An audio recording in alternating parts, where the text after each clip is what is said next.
People walk around every day, heads down, stuck in their little routines, like wind-up toys ticking toward nothing. They don't really look at each other, don't really listen, and if you tell them something good is coming, they laugh. Because hope, that's become a punchline. But today's different. You didn't stumble here by accident. No, something wanted you here. Something bigger. Something that sees what you've been through, the silence, the struggle, the nights you stared at the ceiling wondering if anyone's out there. The thing about people is they don't flinch anymore. Not at the stuff that should make them stop and think. You could scream in the middle of the street, bleeding your soul out, and they'd just keep walking. Eyes down, headphones in, scrolling through their own little pocket tragedies. They're not heartless, no, just numb. Like the volume of the world's pain got turned up so high for so long they had to mute it just to breathe.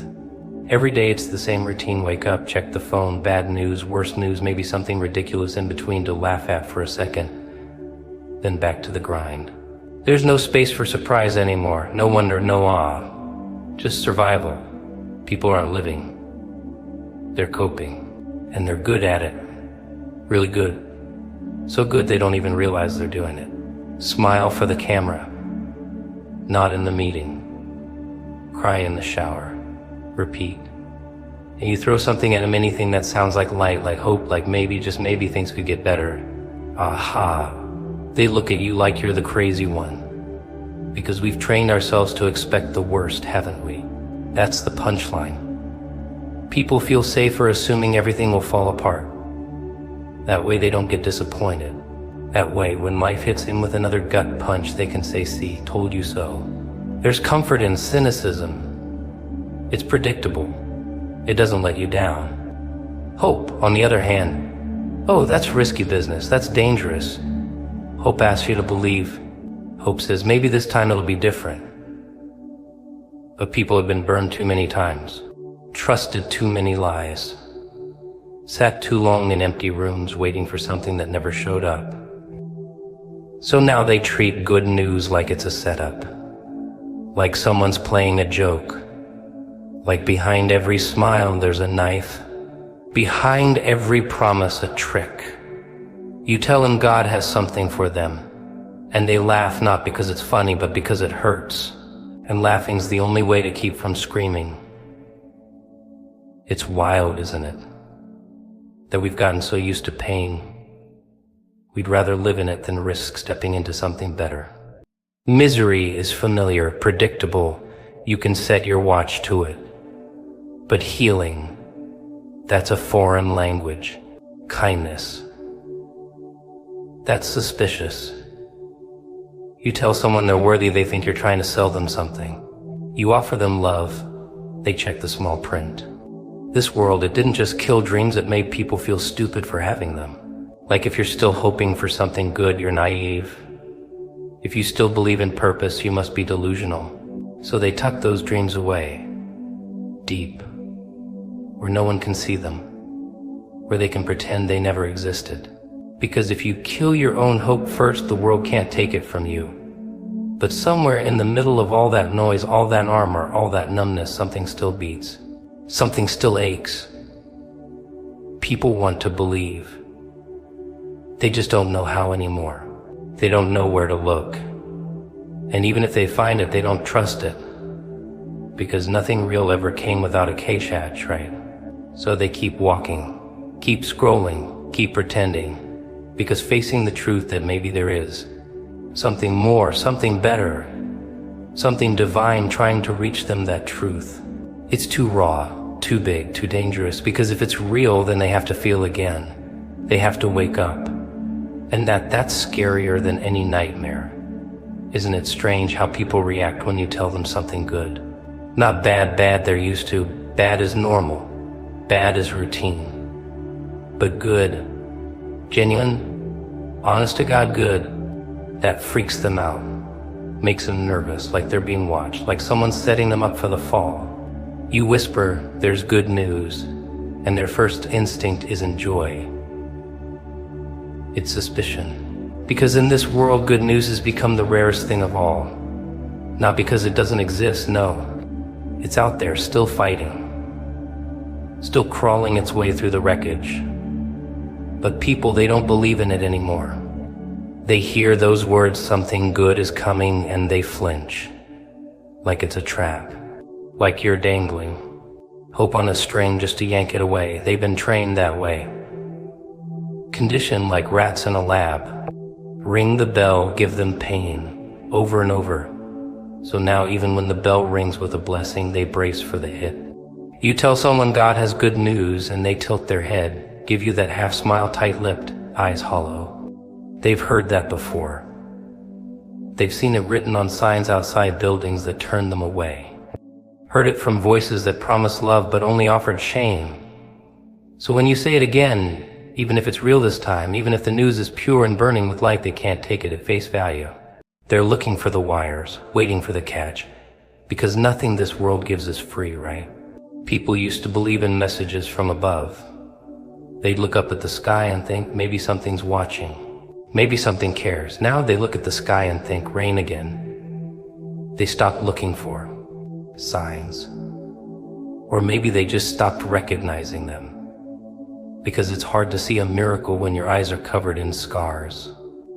When you've heard good things are coming 100 times, and every time it was a lie wrapped in sugar, you stop opening the package. Good news has become the new fairy tale. The new bedtime story we don't tell anymore. It makes people uncomfortable. It doesn't match the program. The world feeds you darkness, serves it up like breakfast. Pain is the meal. Fear is the dessert. So when someone tries to offer something different, something better, they get laughed at. Or worse, ignored. Because the idea that something could actually shift, that something higher could break through the noise and reach you with something real, that's too big. Too bright. It burns to look at. So they call it fake, they call it foolish, they say grow up, be realistic, realistic. That's the new word for hopeless. That's what they say when they've given up but don't want to admit it. When they've let go of the possibility that anything divine might still speak into the mess. You see it in their eyes, the ones who used to believe, used to pray, used to hope. Now they sit in silence, scrolling past every whisper of light, like it's just another ad. And yet the news keeps coming. The whisper doesn't stop, even when no one listens. Even when the inbox is full of noise and trash and emptiness. The good news still slips in, quiet, patient, waiting, but people scroll past it. Because it doesn't scream, it doesn't demand, it doesn't sell you anything. And that alone makes it suspicious. See, in a world where everything has a price, good news with no strings, that's terrifying. Because if it's real, if it's actually meant for you, then you might have to admit you were wrong. You might have to believe again, and believing means risking, and risking means maybe falling again. So they shut the door before it even opens. They delete the message before reading it. Not because they don't want it to be true, but because part of them fears that it is. They wear their skepticism like armor. Not because they're cold, but because they've been cut too many times. And now, anything warm feels like fire. So when someone says, open this, God has good news for you, they don't smile. They don't lean in. They pull back. Because they've been told that before. And the last time they believed it, it hurt. You know what's become the new normal? Pain. Not just the big loud kind, the kind that punches through walls and shatters windows. No, I'm talking about the quiet kind.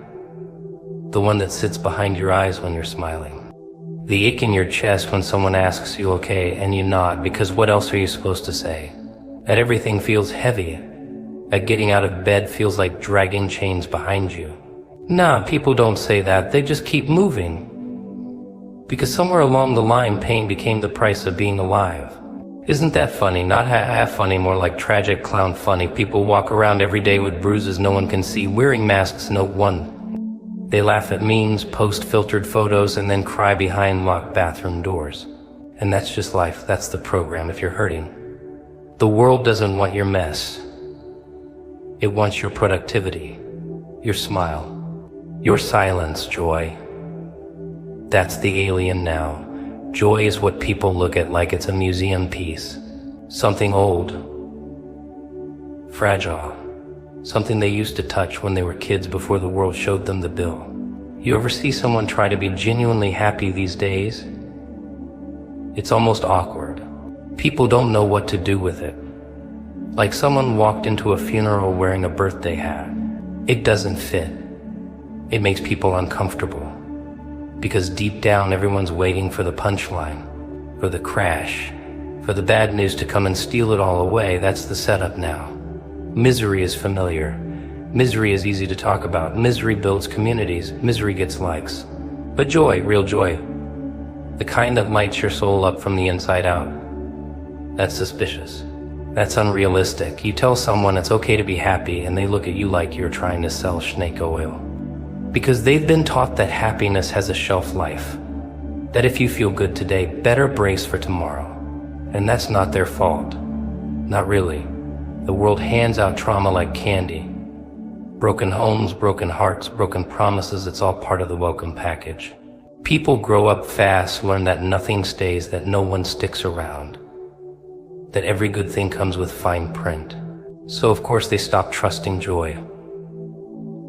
Of course they stop chasing light. When all you've ever known is chaos, peace feels like the lie. When all you've ever heard is noise, silence feels like danger. You want to know how deep it goes. People sabotage their own happiness before it can be taken from them. That's the trick. Beat life to the punch. Don't get too excited. Don't get too close. Don't feel too much. Because feelings are the gateway to disappointment. Better to numb. Better to stay cold. At least that way you're in control. And that numbness, it spreads. Slowly. Quietly. You stop laughing the way you used to. You stop crying, even when you want to.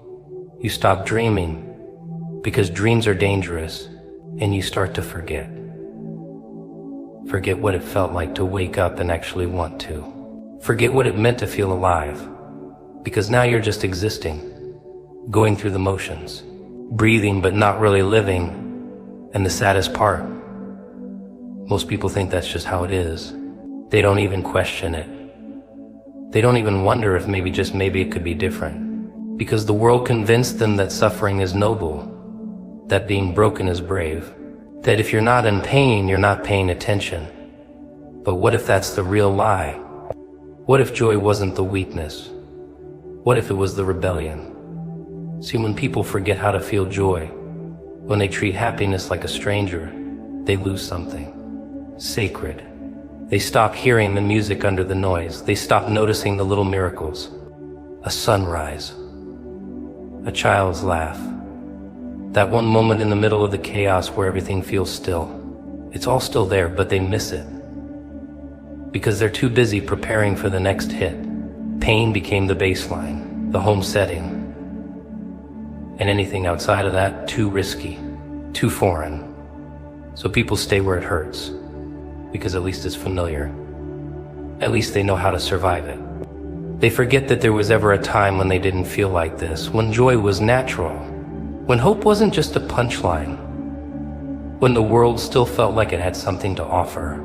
You ever notice how the loudest voices are always selling something? Shouting over each other, flashing lights, headlines, noise, constant, endless noise. Everybody wants your attention. Your clicks. Your money. Your soul, if the price is right. And somewhere in all that chaos, tucked in between the shouting and the static, there's a voice that doesn't yell, doesn't beg, doesn't market. It whispers. And people miss it every day. Because it doesn't come dressed like a show. It doesn't kick the door down, it taps. Just once. But people don't hear whispers anymore. They're not tuned for that. They're tuned for drama, scandal, disaster. If it doesn't make their heart race or their blood boil, they scroll past it. But here's the funny part, real messages, the ones that actually matter, the ones that could change everything, they don't scream. They come quiet, gentle, sometimes almost annoying in how simple they are. Like a knock on a door you forgot existed. And sometimes those whispers, they don't even sound like words. They feel like moments. That pause in your chest when you think you heard something but no one's there. That one sentence someone says that hits a little too hard. That dream you had that didn't make sense but felt like something bigger was speaking underneath it. And you shake it off, laugh it off, because what else do you do? The world taught you that if it's not loud, it's not real. But maybe the real stuff, the sacred stuff, never needed to be loud in the first place. See, people expect divine messages to be grand. Fireworks, lightning bolts, chwars and thunder and voices from the sky. But that's just the movies talking. Real life, real truth. It shows up in a whisper when no one's watching. It shows up in silence when everything else has gone dark.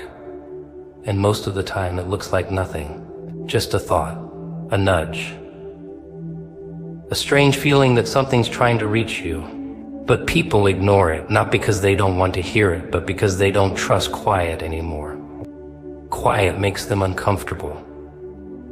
Makes them feel like they're missing something when really it's the only place they're on. And that's the joke, isn't it? The truth shows up soft, but they only listen to the screamers, the salesmen, the panic.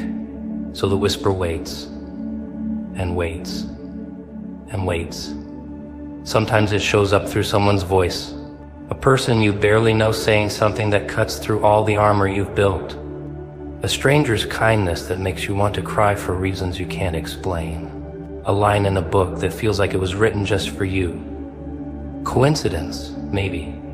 But funny how those little coincidences show up when you're about to break, when you're about to give up, when you're hanging by a thread and suddenly tap, tap, there it is. Subtle, gentle, real. But again, it's too quiet, and we're too busy, too tired, too angry, too distracted, looking for lightning wind. What we really need is to learn how to listen to rain, because that's how it works. The divine doesn't need volume, it needs space. It doesn't force its way in. It waits to be invited. And most people never even leave the door cracked. They think if God or hope or whatever's out there really wanted to say something, it would be obvious. Loud, dramatic, but maybe it is obvious, just not in the way they want it to be. Maybe the message isn't in the explosion, they've had enough of those. Maybe it's in the stillness afterward. Maybe the reason they don't hear it is because they're expecting a show, when what they're being given is a secret. And let's be honest, secrets are sacred. They're not handed out to everyone. They're whispered, carefully, intentionally, to the ones willing to stop, to pay attention, to listen between the lines. But that kind of listening, it's rare. Most people are afraid of silence, afraid of what they might hear, or worse, what they might not. So the whisper keeps knocking, not with fear, not with force, but with patience, because it knows something most people have forgotten, that the biggest truths don't need to shout. They just need you to stop running long enough to hear them. Funny how people think chance is in charge. Like the universe is some big broken vending machine, punch a few buttons, maybe you get lucky, maybe it eats your last dollar and stares at you blank. That's how they walk through life. Coincidence. Accident. Luck. Bad timing. Wrong place, wrong face, wrong everything. But what if that's just the lie they tell themselves to avoid facing the truth? The real truth that maybe, just maybe, something bigger wanted them to see this. Right now. At this exact second. People scroll through oceans of garbage every day. Ads, lies, noise, chaos. Endless noise. You know how much trash you have to sift through to find something real, and yet here you are. Here this is. That's not nothing. That's not random. That's precision. Divine, quiet, eerie precision. Like a hand reaching out through all the mess and saying, hey, yeah, you, not shouting, just placing it there, right when you needed it. Right when you were about to slip into that same dark thought you told no one about. Right when you started thinking maybe there was no point. Most people don't believe in timing anymore. They think everything's late, or early, or just missed the mark. But what if this isn't late? What if it's right on time? What if it didn't show up until now because you weren't ready? Because the version of you from last week would have laughed it off. The version from last year would have deleted it, blocked it, buried it. But this version, the one that's cracked just enough to listen, just enough to feel something, this is the one who can actually hear it. You ever think about how strange it is that certain messages hit differently at certain times? Like a song you heard 100 times suddenly brings you to tears. A sentence someone says suddenly feels like a map. That's not just your brain catching up. That's alignment. That's something above the noise, above the scripts and routines, reaching down and clicking into place at the exact moment in T. Most likely when emotionally to finally get it. And still people call it luck. Coincidence. Coincidence is the name they give to things they're too afraid to see as sacred. It's easy to believe in chaos. It gives you an excuse. If everything's random, then nothing matters. Then you don't have to change. Don't have to hope. Don't have to listen. But the second you admit there might be order in the madness, that maybe something meant for you to see this, it changes everything. Because then, you've got a choice. And people hate choices. They want autopilot. They want to sleepwalk. But what happens when life taps you on the shoulder and says, no more dreams? Time to wake up. Most won't believe it. They'll think, nah, this is just another piece of internet fluff. Just another post in the sea. But deep down they feel it. Something's different. Something tugged at the inside of their chest. Something told them not to scroll away. And that feeling, that's the thread. The thread that leads back to the part of them that still believes, still wants to believe. Even after everything. Even after the disappointments, the betrayals, the empty promises. That little flicker inside saying, maybe, just maybe, this one's not like the rest. You didn't find this, it found you. And not because you're perfect. Not because you earned it. But because something saw past the mess, past the mask, and said now, and there's power in that. Because if something out there still sees you, still chooses to reach you, even when you've stopped reaching for yourself, that's not random. That's not noise, that's personal, that's surgical, that's divine. But people get scared when things get personal. They'd rather believe the world is just spinning for no reason than accept that something might be spinning it for them. Because if that's true, if this moment means something, then they've got to ask why. They've got to face the fact that the universe or God or whatever name they whisper into the dark might actually be listening. And if it's listening, maybe it's also speaking.